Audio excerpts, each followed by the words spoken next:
I live in a house that's been in my family for generations. It's a big, old place on the outskirts of town. The kind of house that feels like it's always been there, creaky floors, a musty smell in the air, and walls that seem to echo with the memories of the past. A few weeks ago, I was rummaging through the basement, cleaning up some of the old junk my grandparents left behind. I found an old radio, one of those vintage models with a cracked wooden casing and a bunch of knobs and dials. It looked like something straight out of the 1940s, and it didn't seem like it had been touched in years.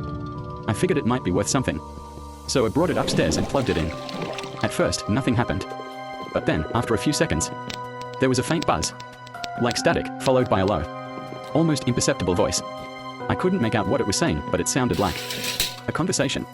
I fiddled with the dial, trying to tune it in, but it wouldn't clear up. I almost gave up, but curiosity got the better of me. I turned the volume up a little more and listened. This time, I could hear words just barely. The voice seemed to be saying something like, "They are watching you."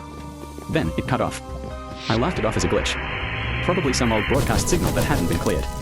But as the days went on, I kept going back to the radio. I couldn't stop. There was something about it that drew me in, barely paying attention.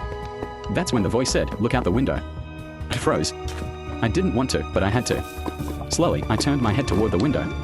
And for a split second, I thought I saw a shadow moving across the yard. My heart dropped into my stomach. I rushed over to the window. But there was nothing there. I checked the locks. Checked every room in the house. But there was no sign of anyone. Still, the feeling that something was wrong lingered. The next day, I mentioned it to a neighbor, an older man who'd lived in the area his whole life.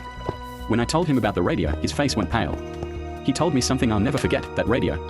It was part of a government project.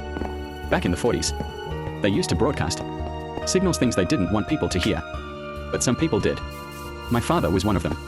He heard it, and the next day, he went missing. I thought he was just making up stories, but he seemed so serious. I asked him to explain, and he just shook his head. That radio, it's a doorway. Once it starts talking to you, it doesn't stop. And when it asks you to look outside, it's already too late.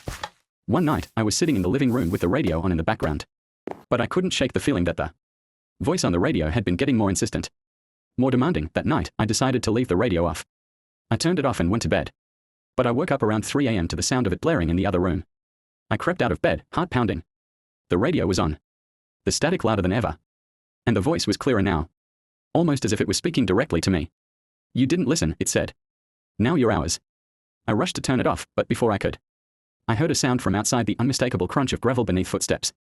Someone was in the yard. I checked the window, my breath shallow, and saw a figure standing there, facing the house. They were still. Not moving. Just standing there. I haven't touched the radio since. But the voice still comes through sometimes. Especially when it's quiet. Late at night, if I'm alone. I can hear it calling to me. I'm not sure what it wants.